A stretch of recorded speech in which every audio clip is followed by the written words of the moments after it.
Марио Цвитковиќ, голман на Татран Прешов, еве присуствувавме на еден навистина возбудлив надпревар. Kako ti го doživao ovaj nadprevar od terenot? Ovako vruće glave, još ne znam šta bih rekao. 24-24, mislim da smo mi ovu utakmicu imali u svojim rukama, da smo trebali pobijediti. No međutim, mladi dečki iz metaloplastike su se borili do samog kraja, pokazali su karakter. I na kraju utakmicu su pobijedili došli na neriješeno sa 7-6.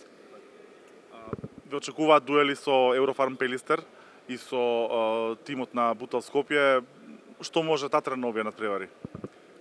Znamo da nas čeka i jako dobra ekipa, puno drugačije nego danas.